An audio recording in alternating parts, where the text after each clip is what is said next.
Hey everyone, it's Jennifer McGuire. Today I'm a guest over at My Favorite Things, and I'm going to share with you a card that I created using all dies. I'm addicted to die cutting right now, and today I'm actually going to show you three things. First of all, I'm going to show you how to take plain white die cuts and make them lifelike with some fun coloring. Also, I'm going to show you how to take a large background die and use it to create a debossed background like the one I have here, just some subtle texture. And then last, I'm going to show you how to take a die cut and add some dimension to it, so it's kind of a standalone embellishment like this Hello die cut here. So let's go ahead and start with the lily. We're going to go ahead and cut this from white cardstock and then add coloring. I love die sets like this, just like I like stamp sets where you build the pieces together because you can end up with great dimension and lots of color. So I'm going to go ahead and cut this from regular white Nina cardstock, and I'm going to run it through twice so that I get double the amount of pieces. Now with die cuts like this where there's lots of tiny ones, I like to put them in a little bowl so that I don't lose them when I'm creating. I tend to lose things on my desk, so by putting them in a bowl then I don't lose them. So I'm going to run this through again so that I have double the amount of pieces as I mentioned. I'm not really sure how many pieces I'm going to use, but I'd rather have them ready and waiting in case I want them instead of having to get my die cut machine back out. So I have all my little pieces here, and I want to add some coloring to this. Now I'm using Copic markers, but you could use any kind of marker for this. I think watercolor would be great if you cut your pieces from watercolor paper. But I'm just going to show you how I use Copic markers for quick coloring, not for some over-the-top thing like some people are really good at. I'm not good at that, so I'm just going to do quick coloring onto these die cuts. Now I want the die cuts to stay put while I'm coloring them, so I actually have two pieces of painter tape face up, so sticky side up, and then I'm going to use two other pieces of painter's tape to tape those into place. So I have these two long strips of stickiness that I can put my tiny little die cuts on to hold in place as I color them. I've done this on post-it notes before, but the post-it notes really aren't sticky enough to hold them, so I find that the painter's tape works better for me. So I'm putting all my leaves down, all the pieces that I need to do green, and I'm going to start with a light green color. I start with a light green color and then head my way up to dark, and then I blend it with the medium. So I'm going to show you that. I put the colors in the corners so you can see what colors I'm using as I'm doing it. YG23 is my favorite light green, and then I like to go in with a medium shade, YG17. And I'm just kind of pulling some color from the center. Notice I'm really not taking a lot of care to do this. I want to get these done pretty quickly. So I'm just going in and adding some depth to the inside. And then on my stems, I'm just going to put some of that medium color towards the top. So now I'm going in with my darkest color, which is YG67. This is my favorite combo of these three colors. Just putting a line kind of down the center here. And I'll also add a bit of that dark color towards the top of the stems. Now after I've gone from light, medium to dark, which I've done here, I go back with my medium and kind of blend it in. And that's all I do. You can go back to the light again if you want to. But I find that this does good enough. I don't really feel like it needs much more blending. And there we have some quick coloring. Those die cut pieces started out white, but now they have some dimension thanks to the Copic markers. So when I'm done, I quickly and easily pick these up with my favorite little tweezers, and I put them back into that bowl so that they're ready and waiting when we need to put this together. So now that I've got those done, it's time to add the coloring to the flowers. Now, if you ever get a die set or a stamp set where you have to build pieces together and you're unsure how to piece them together, what I recommend is Googling the name of the stamp or die set so you can see an example of how they go together. So I went to My Favorite Things, I found how they intended this to be assembled, and that's what I'm following. So you'll see that in a moment. I'm going to go ahead and color this. I'm starting with a yellow here, Y35, and I'm just quickly saturating my die cuts with the color. Now from the center, I'm just going to quickly pull some YR65. This is kind of like a peach color, and this will allow me to put red in the center and blend it with the yellow on the outside. So I added some peach to the center of all those, and now I'm going in with a light red, R14, one of my favorite colors, adding some dimension. You can see I'm not taking much care to blend this. I think there's a misconception about Copic markers that it has to take a lot of time, when in fact I think it can be a coloring tool that is quick to do. So I did my light, medium, dark. Now I'm going back with the medium and blending it together, and you can see I quickly have my die cuts colored. Now what I like about these dies is they also did like a little impression, embossed lines of where, like lines that would occur on these flower petals. And so what I'm going to do is just follow along those lines with my dark red, or actually it's a light red, but my darkest color, and just kind of pull along that. This is really subtle, and since there's so much ink already on these die cuts, it will kind of blend, and this just gives it a lifelike look. So you can see it's very quick and easy to do, and I went ahead and continued this with the other flower pieces. So I just did the exact same thing from yellow to peach to red and then blend with the peach once again. You could keep this card simpler by only using a few of the blossoms, but I like that there's a closed bud, one that's opening, and then a full one, and we're going to do like a big bouquet of them or a big stalk of these lilies. So now it's time to assemble these. Again, when you're wondering how to assemble a building set like this, definitely Google it and look for examples. My Favorite Things has a good video that shows how to do it, and I kind of followed along with it, but also changed it up slightly. And I decided to use a lot of the flowers on this card just to make it something extra special. But you could definitely get 2 cards out of the amount of pieces that I did. I have my Quick Sticks tool here. It has a kind of a sticky end. So watch, I can quickly pick up a bunch of the little pieces of die cuts and bring them onto my paper so I can start assembling them. I love this little tool because it makes working with tiny die cuts less frustrating. Now I'm going to use a touch of glossy accents to glue all these pieces together. The reason I'm using glossy accents is I want them to hold big time. I want them to stay put. It's the strongest adhesive because I'm going to later go and stick some dimension underneath it, and I don't want them to pop apart.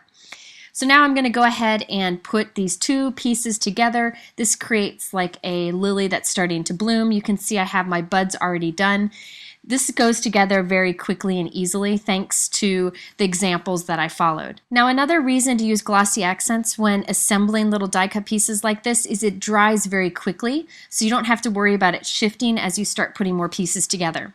Okay, so now for the biggest flower, the open flower, you could layer these with the bigger on top or the smaller on top. It doesn't really matter. I just put the bigger on top just because I liked the look of it. But you can see that red that's in the center that we did with the Copic coloring really looks nice and lifelike.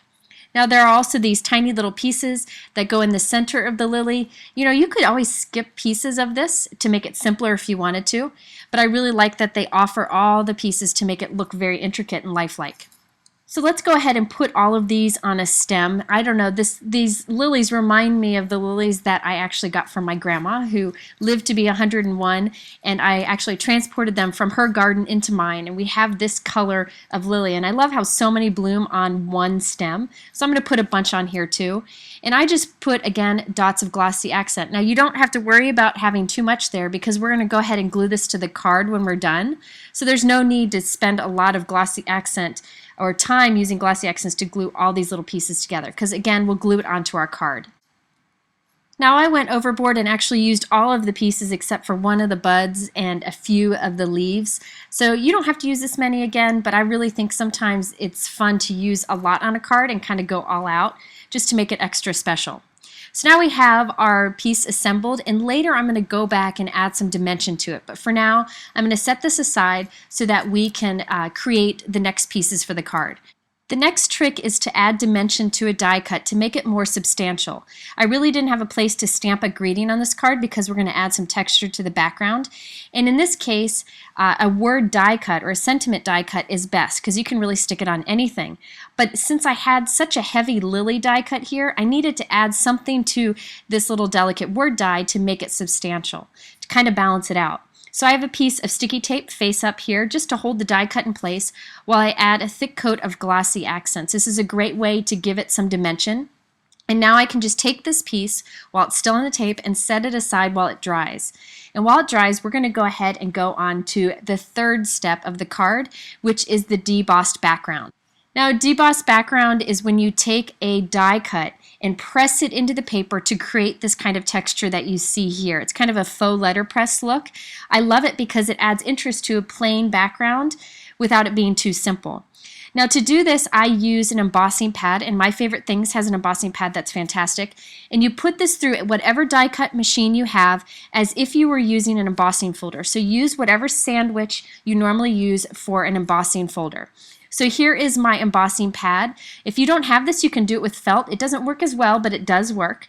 And you're going to put that onto your cutting plate. And again, I have my machine set up to do this as if I were using an embossing folder. So I have this background die. This die would cut through the paper normally, but with this embossing pad, it'll just press into it instead. So I'm taking a piece of regular white cardstock and taping it in place so it doesn't shift, putting it die cut side facing down onto that embossing pad, putting the cutting plate on top and running it through my machine. And basically, it's just pressing that dye into the paper and giving you this great texture. I absolutely love this technique, and it's a great way to stretch whatever dyes you may have. Okay, so I squeezed a lot of techniques in there. Sorry about that, but now it's time to pull it all together. I added my debossed piece to a regular white note card. Just added it with some foam adhesive so it has a little dimension. And now I've put some glossy accents on the back of my little lily here. Now I didn't put any adhesive on the back of this stem on the bottom so that I could slip that Hello die cut on and off of it. I'm just kind of getting the positioning right here. So now I'm just going to add tiny little dots of glossy accent to the back of my little Hello die cut. And again, you don't need a lot of glossy accents, just little touches will do you. And now that I have this stem kind of slipped in the O of my Hello, I can go back and add a touch of glossy accents to the back of the stem and hold it in place. So now I have everything glued down very well, and I don't have to worry about it popping off in the mail. This glossy accents will dry quickly and hold it in place nicely. Oh, and while I'm here, I wanted to show you how I keep my glossy accents from getting clogged. The big thing is to just squeeze it into a wipe or just a paper towel or something. Just squeeze it, so you'll see me squeeze it a few times until it's just air coming out, until nothing comes out. Wipe it clean, and then put the lid on. You could tap it on your table too. As long as there's no glossy accents in the tip, it'll dry nice and clear. Okay, so now it's time to add a little dimension. I love to kind of pull up some of the petals on this lily to give it some life. So I'm taking some clear foam tape here. I love this stuff. It's a little bit more expensive than regular foam tape, but I don't use much. You'll see here that I'm going to cut tiny little pieces here, grab it with my tweezers, and tuck it under a couple of the petals here and there. It just kind of pops some of the petals up and gives it some dimension. So I just cut tiny little pieces from this roll of clear tape. You don't need much. If you don't have this, you could take a few mini glue dots and roll them in your fingers and tuck those behind too. They don't really need to stick super well. They're just there to give it some oomph. I guess that's a real word, some oomph, right? Now you could use white foam tape, but you can sometimes see that from the side of tiny little die cuts like this. So that's why I like to use the clear. It's a great thing to have, and again, you don't use much at once. And when I lift the card up, you can see the dimension that we have here. It just makes a big difference. Now I went ahead and used another new My Favorite Things product, the stamp set, to stamp a greeting in the inside. I always like to do that to pull the card together. And then I decided, because I have an addiction, to add some shimmer with my Wink of Stella glitter pen. And I'm just using a little bit, just towards the center of the flowers, just so that it catches your eye. So there you have a card that shows 3 ways to use die cuts, adding coloring to make them look more lifelike, to add some glossy accents to make them dimensional, and also to deboss a background for texture. Now, I encourage you to check out the My Favorite Things YouTube channel. I'm going to link to it right here.